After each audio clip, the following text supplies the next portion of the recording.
बेटा आप आज हम इस वीडियो में बात करेंगे क्लास 10 का ज्योग्राफी लेसन 4। ये सेकेंड पार्ट रहेगा उस वीडियो का। इसका नाम टॉपिक का नाम है आपका क्रॉपिंग पैटर्न, जो लेसन है एग्रीकल्चर। ओके, तो आप देखना क्रॉपिंग पैटर्न बेटा। तो in our country there are according to the season, according to the situations of the climate, our agriculture divided into 3 categories, 3 pattern. Okay, देख लेते हैं। तो you have studied the physical diversities and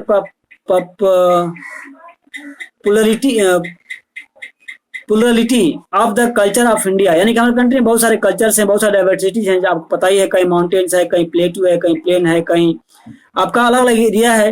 कहीं कहीं मतलब किसी बहुत सारे एरिया में अटम रहता है, रेगिस्तान है। फिर जैसे तो according to diversity of the physical features seasons, हमारे कंट्री का जो various type of food and fibres, crop, vegetables and fruit, spice, condiments etc, तो इसके अकॉर्डिंग हम लोग बांटते हैं, डिवाइड करते हैं 3 क्रॉपिंग पैटर्न। इंडिया है 3 cropping pattern. How many cropping pattern in India?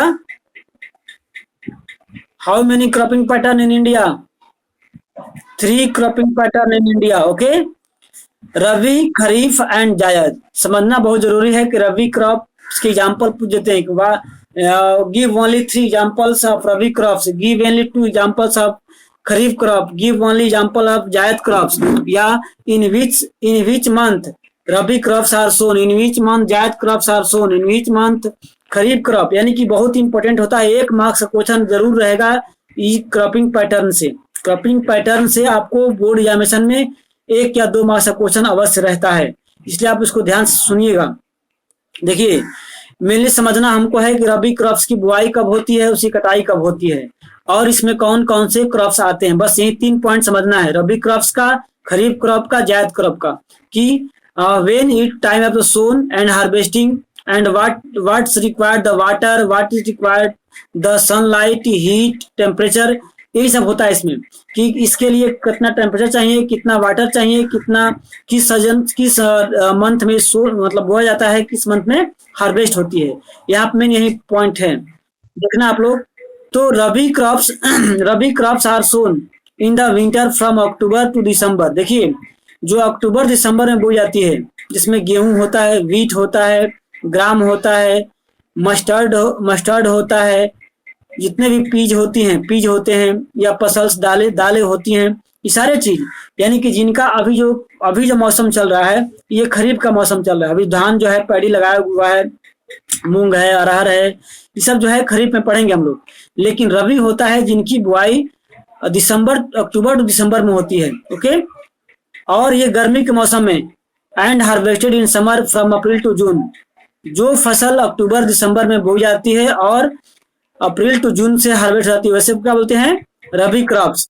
Some of important rabi crops are wheat. इसमें से कौन सा? वीट है, बार्ली है, पीज है, ग्राम्स है, मस्टर्ड है। These crops are grown in large part of India. इसको पढ़ना आप लोग ज्यादा इसमें है नहीं। तो ये जो है आपको रबी क्रॉप के एग्जाम्पल पढ़िए। आप लोगों ने क्या क्या पढ़ा? रबी क्रॉप्स के एग्जाम्पल में वीट, बार्ली, पीज, ग्राम, मस्टर्ड, यानी कि जो आपको अक्टूबर से दिसंबर मंथ में सो होती है, मतलब सो बो जाती है, और नियर अबाउट आपको अप्रैल टू जून में हार्वेस्ट जाती है। ओके, इसको देखना। ऐसे फार्मिंग अधिक ज्यादा कहाँ होता है? तो Punjab, Haryana, Uttar Pradesh and part of the Rajasthan also important factor of the growth of above mention rabi crops. यानी कि जो क्रॉप्स हैं अधिक से अधिक इन्हीं राज्यों में बोई जाती हैं। नेक्स्ट है खरीफ क्रॉप। सेकेंड पर आप देखिए आप लोग, kharif crops are grown in the with the one set of monsoon and different parts of country, and these are harvested in September to October। अभी जो मानसून हम लोग पढ़ेंगे मानसून में, जो मानसून था आप लोग पढ़े होंगे क्लास 9th में, जून जुलाई में मानसून आ जाती है। तो जो मानसून के साथ हम लोग क्या ग्रो करते हैं? पैडी ग्रो करते हैं, फिर आपको जूट ग्रो करते हैं, कटन ग्रो करते हैं, मैज, ज्वार, बजरा, ये सब जो है मूंग वगैरह, सोयाबीन वगैरह जो ग्रो करते हैं, ये सब आते हैं खरीफ क्रॉप में।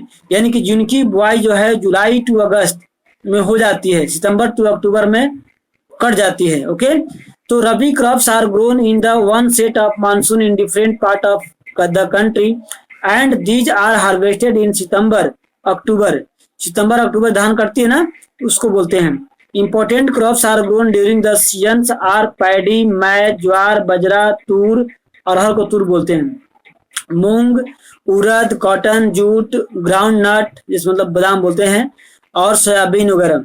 सम of the most important rice growing regions in Assam, सबसे अधिक राइस कहाँ होती है, तो असम में, West Bengal, coastal region of Odisha, Andhra Pradesh, Tamil Nadu, Kerala and Maharashtra, particularly the Konkan coast, along with the Uttar Pradesh and Bihar, यानी कि यहाँ पर भी क्या होती है, राइस की खेती होती है, राइस बोई जाती है।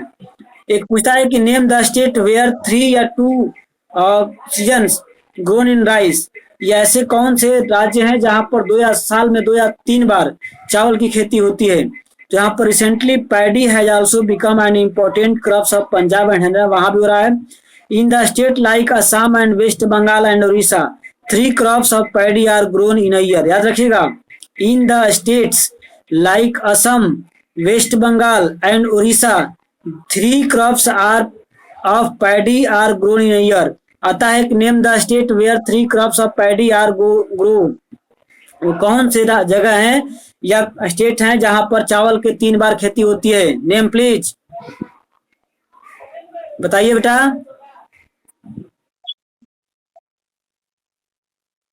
It is very very important question for board examination, आज ही आप लोग याद रख लीजिए। इसमें सबसे इंपॉर्टेंट क्वेश्चन आता है कि किस राज्य में चावल की 3 बार खेती होती है। जैसे अभी चावल वहां ग्रो हो रहा होगा, जैसे ही कट करेंगे फिर चावल लगा देंगे, फिर कट करेंगे फिर चावल लगा देंगे, पैडी लगा देंगे, ओके, चावल नहीं पैडी, ठीक है, ओके। तो वहां पर जो है साल में 3 बार होती है, असम, वेस्ट बंगाल एंड उड़ीसा में। इन बिटवीन अब पढ़ते हैं थर्ड कैटेगरी। आपने पढ़ा रबी और खरीफ के बारे में, तो रबी के बारे में पढ़ा कि अक्टूबर दिसंबर में उसकी बुआई होती है और समर सीजन में हार्वेस्ट हो जाती है। वैसे में वीट, बार्ली, पीच, ग्राम, मस्टर्ड होता है, ओके। और सेकेंड पढ़ा आप लोगों ने खरीफ, जिनकी बुआई आपको होती है जून टू जुलाई मंथ में, जुलाई टू अगस्त मंथ में होती है, सितंबर अक्टूबर में कट जाती है। वैसे में आपने पढ़ा पैडी में ज्वार, बजरा, तूर, अरहर, मूंग, उड़द, कटन वगैरह, ठीक है। और इसमें सबसे अधिक चावल में खेती मैंने अब देखा कहाँ कहाँ होता है। अब हम नेक्स्ट पढ़ते हैं जायद, जो बहुत कम लोग जानते हैं लेकिन बहुत इंपॉर्टेंट होता है। जैसे अभी देख लीजिए आप लोग, अभी आपने पढ़ा कि रबी क्रॉप्स का सीजन होता है आपको अक्टूबर टू अप्रैल जून तक, अप्रैल जून तक, और खरीफ का स्टार्ट होता है अगस्त सितंबर। तो आखिर 2 महीने जून और जुलाई, मई जून जुलाई, नियर अबाउट आपको 2.5 महीने जो बीच का सीजन होता है और गर्मी का सीजन होता है, समर सीजन होता है, उसमें हम लोग क्या खाते हैं, कुकुम्बर, खीरा, वाटरमेलन, जितना भी सब होते हैं इसे क्या बोलते हैं, जायद क्रॉप, इसे क्या बोलते हैं। यानी कि दोनों सीजन के रबी क्रॉप्स और खरीफ क्रॉप्स के बीच का जो पार्ट्स होता है 2.5 मंथ का, उसमें जो हम लोग क्रॉपिंग करते हैं उसे क्या बोलते हैं, जायद क्रॉपिंग। पढ़िए, in between the rabi and kharif season there is a short season during the summer month known as zaid season, okay. Some of the crop produced during the Zaid are watermelon, muskmelon, cucumber, vegetables and fodder crops. fodder मतलब चारा, जो हम पशुओं को चारा बनाते हैं ना, इसमें चारा बोते हैं, उसी को बोलते हैं क्या, फोडर, पशु को चराने के लिए। Sugar cane takes almost 1 year grow, आता है कौन से क्रॉप्स है जो लगभग 1 ईयर टाइम लेता है, तो शुगर केन जो होता है उसकी बुआई नियर अबाउट सालों भर होती है, सालों कटाई होती है। असम में चल जाएंगे आप लोग, असम एरियाओं में जहाँ की शुगर केन ज्यादा होता है, तो थ्रू आउट द ईयर उसकी जो है प्रोसेसिंग जो है चलती रहती है।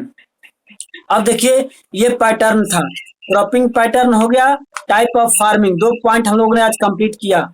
नेक्स्ट पॉइंट आपका है मेजर क्रॉप्स, यानी कि हमारे कंट्री में बहुत सारे क्रॉप्स हैं, बहुत सारे फसल्स हैं जिसको हम लोग ग्रो करते हैं, चाहे वो आपको सब्सिस्टेंस फार्मिंग के लिए या फिर इंटेंसिव फार्मिंग के लिए या फिर कमर्शियल फार्मिंग के लिए। तो हम यहाँ देखने का प्रयास करें कौन कौन से जो क्रॉप्स हमारे कंट्री में ग्रो करते हैं, उसके क्या क्या नाम है और क्या क्या उसका वो है इम्पोर्टेंस है, और ये क्रॉप्स जो है कि हमारे कंट्री के किस स्टेट में होता है और उसका प्रोडक्शन सबसे अधिक किस कंट्री में होता है। तो आप लोग जब नोट्स बनाएंगे इस लेसन का, तो आप लोग टाइप करें, बनाएंगे कॉलम। फर्स्ट कॉलम में लिखेंगे type of farming, type of crops, major crops. इसमें लिखेंगे स्टेट्स, किस स्टेट में होता है, रिक्वायर्ड टेम्परेचर, रिक्वायर्ड रेनफॉल, और इसका पोजीशन इन द वर्ल्ड। समझे आप लोग? नोट कर लीजिए, बता दे रहा हूं। जब कॉलम बनाएंगे, मैं कैमरे को स्विच कर रहा हूं, तो दूंगा आप लोगों को, लिख लीजिएगा। मैं कैमरा बस स्विच करना चाह रहा हूं ताकि आप लोग, मैं बता दूं कैसे आप लोगों को रिपोर्ट करना है। देखिए, आप ऐसे कॉलम बना लेंगे, दिखाई दे रहा आप लोगों को स्टूडेंट्स? आप लोग देख रहे हैं कि नहीं? ऐसे आप लोग कॉलम बना लेंगे, यहां लिखेंगे टाइप ऑफ फार्मिंग या नेम ऑफ द क्रॉप्स, यहां लिखेंगे required temperature, required rain, name of the states, किस स्टेट में होता है, और पोजीशन इन द वर्ल्ड, संसार में, दुनिया में, मतलब वर्ल्ड में कौन सा पोजीशन इसका होता है। ठीक है, तो ऐसे आप यहाँ लिखेंगे राइस, राइस में कितना टेम्परेचर चाहिए, कितना उसको वाटर चाहिए, किस स्टेट में होता है, और हमारे कंट्री का पोजीशन वर्ल्ड में क्या है। पैडी, उसी प्रकार सबका आप लिस्ट बना लेंगे फेयर पे। आर यू अंडरस्टैंड बेटा? आप समझ रहे हो कि नहीं? तो आप लोग नोट्स बना लेंगे, चूंकि इसमें 1 मार्क्स का क्वेश्चन आता है कि what is the temperature required for paddy crops, what is the temperature required for wheat crops, what is the temperature required for rabi crops, इस तरह से आता है। या in what is the position, what is the production of rice in our country, किस state में होता है, व्हीट का, राइस का, मेज का, तूर का। तो आप लोग अगर चार्ट बना लेंगे तो आप लोगों को लर्न करने में क्या होगी, क्या बोलते, कंपेरेटिवली इजी होगा। ओके, तो हम देखते हैं एक का दो का सुना दे रहे हैं आपको। यहाँ पर सबसे फर्स्ट है राइस, क्योंकि हमारे कंट्री का जो डाइट स्टेपल है, स्टेपल फूड जो है क्या है, राइस एंड व्हीट, चावल और रोटी हम लोग ज्यादा खाते हैं। तो राइस देखते हैं, पेज नंबर 36 देख लीजिए आप लोग। It is the staple food crops of majority of the population in India. Our country is the second largest producer of rice in the world. देखिए ना, ये राइस हमारा कंट्री कौन सा पोजीशन पे है, सेकेंड पोजीशन पे है। फर्स्ट पे क्या है, China. Are you understand not? तो आप लोग जब पढ़ेंगे तो इसको ऐसे ही बना लेंगे चार्ट में। राइस लिखेंगे, नेम ऑफ द क्रॉप में राइस लिखेंगे, और उसका पोजीशन लिखेंगे सेकेंड पोजीशन। फर्स्ट पे क्या है, चाइना है। और ये किस टाइप का क्रॉप है, तो खरीफ क्रॉप है। इसके लिए क्या है, टेम्परेचर 25 डिग्री सेल्सियस टेम्परेचर चाहिए इसके लिए, है ना। जहाँ टेम्परेचर का कॉलम होगा वहां का लिखेंगे 25 डिग्री सेल्सियस। और रेनफॉल लिखेंगे कितना, एनुअली 100 सेंटीमीटर। यानी कि इन 4-5 पॉइंट को आप नोट कर लेंगे तो आपको ज्यादा पढ़ने की जरूरत नहीं होगी। आप उस टेबल को देखेंगे और आपका क्या होगा, चैप्टर जो है पॉइंट क्लियर हो जाएगा। तो आपने देखा यहाँ पर, यहाँ इंडिया में, वर्ल्ड में पूरा सेकेंड पोजीशन है चावल के प्रोडक्शन में। फर्स्ट पे चाइना है, 25 डिग्री सेल्सियस टेम्परेचर चाहिए इसके लिए, 100 डिग्री जो है आपको रेनफॉल चाहिए, और ये खरीफ क्रॉप है। बस इतना काफी है राइस के बारे में। और कहाँ कहाँ होता है देख लीजिए आप लोग। Rice is grown in the plain of north and north eastern India. जो हमारा पार्ट्स है, उत्तर प्रदेश जो ये पढ़ा वहां पर, coastal area and the deltaic जो गंगा का डेल्टिक रीजन है, सुंदरबन डेल्टा, उस एरिया में होता है। The development of network dense, अभी आप देख रहे हैं, आपके फिगर में दिखाया जा रहा है मेजर एरिया, माइनर एरिया। ठीक है, आपको मैं मैप में दिखा सकता हूं कि कौन सा जो है मेजर एरिया है, कौन सी माइनर एरिया है, कहाँ पर अधिक जो है राइस की ग्रो होती है। तो आपको मैं मैप दिखा रहा हूं, आप देखने का प्रयास कीजिएगा। जो आपका ईस्टर्न पार्ट्स है हमारे कंट्री का, देख रहे हैं, जो भी दिया है ग्रीन राइट में, आप लोगों को दिखाई दे रहा है कि नहीं बेटा? Are you see clear? तो जो भी ग्रीन कलर में दिखाई दे रहा है, ये गंगा का प्लेन पार्ट्स है, ये आपका डेल्टा रीजन है, पता है ना, गंगा का ब्रह्मपुत्र डेल्टा यहाँ पर रीजन है, और ये कोस्टल एरिया है। ठीक है, इधर तमिलनाडु, केरला वगैरह है यहाँ पर। तो यहाँ पर साल में 3-3 बार खेती होती है चावल की। और फिर यहाँ पर असम राज्यों में, इधर जहाँ पर अधिक वर्षा होती है, और ये कोस्टल एरिया है, मानसून आते भी होती है, जाते भी होती है, यानी कि दोनों तरफ से मानसून देती है। वर्षा यहाँ पर क्या होता है, साल में 3 बार, ये आप इन एरियाओं में। बाकी जो एरिया हुआ है यहाँ पर ये क्या बोलते हैं, राइस का, ये मेजर प्रोडक्शन वाले एरिया है, और बाकी जो है माइनर है। यहाँ पर छिटपुट खेती होती है। ओके, ये था आपका राइस ग्रोइंग एरिया, मैप में आता है, तो आप लोग इसको मैप से देख लेंगे। क्या आप समझ पा रहे हैं, नहीं समझ पा रहे हैं? अब चलते हैं नेक्स्ट, वीट की। वीट कहाँ से होता है, तो this is the second most important cereals food, यानी कि खाने वाले क्रॉप्स हैं। It is the main food crops in the north and north western India, यानी कि पूरा भी उत्तरी पश्चिमी, जो पंजाब हरियाणा राजस्थान का एरिया हो गया, गुजरात वगैरह, उधर ये सब होता है। दिस रबी क्रॉप्स, ये कैसा क्रॉप्स है, रबी क्रॉप। देखिए सुन लीजिए आप लोग, ये कैसा क्रॉप है, रबी क्रॉप्स। और चावल कैसा क्रॉप है, खरीफ क्रॉप। ओके, ये इसके लिए रिक्वायर्ड चाहिए cool growing season and bright sunlight. इसके लिए अधिक न गर्मी चाहिए, लेकिन साइन चाहिए, सन साइन चाहिए, मतलब इसके पकने के लिए। और इसके लिए जो वाटर चाहिए, रेनफॉल वो 50 से 75 सेंटीमीटर, और राइस के लिए चाहिए था 100 सेंटीमीटर। ओके ना, तो ये आप इसको ऐसी बना लीजिएगा चार्ट, उसमें मिलेट्स भी दिया हुआ है, मैच भी दिया हुआ है, सबके लिए ऐसी बना लीजिएगा। पल्सेस दिया हुआ है, दलहनी फसल दिया हुआ है यहाँ, फिर मैप में आप लोग देख सकते हैं इस तरह से है। तो अब हम लोग पढ़ेंगे जो अदर फूड ग्रेन्स में है, जो हम लोग खाद्यान्न नहीं करते हैं। जैसे आपका ये दिया है पेज नंबर 40 पर, food crops and other grains, यानी खाद्यान्न तो हम लोग पढ़ लिए। इसके बाद हम लोग पढ़ेंगे कि खाने के अलावा और कौन कौन से क्रॉप्स हैं जिसको हम लोग ग्रो करते हैं। इसको हम लोग कहते हैं कमर्शियल फार्मिंग।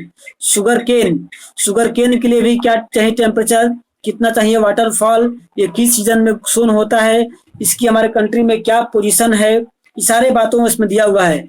ऑयल सीड, यानी कि तिलहनी फसल, इसमें होता है मस्टर्ड, ग्राउंड नट और कोकोनट, सीसम, जिसको तिल बोलते हैं, सोयाबीन, ये सब जो है क्या है, इसको बोलते हैं ऑयल सीड, यानी कि तिलहनी फसल। ये कहाँ होता है, किस राज्यों में, और इसकी पोजीशन हमारे कंट्री में क्या है, सबसे अधिक कहाँ होता है, इसके रिक्वायरमेंट, टेम्परेचर क्या है, वाटरफॉल क्या है, इन सारी बातों को यहाँ पर जिक्र दिया हुआ है।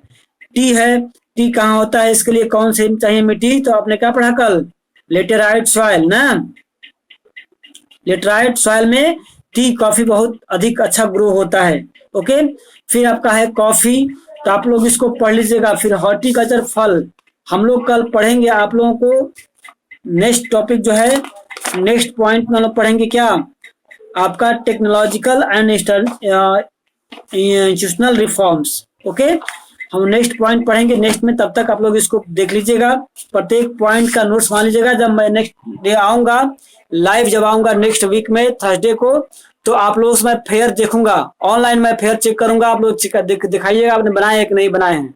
ओके।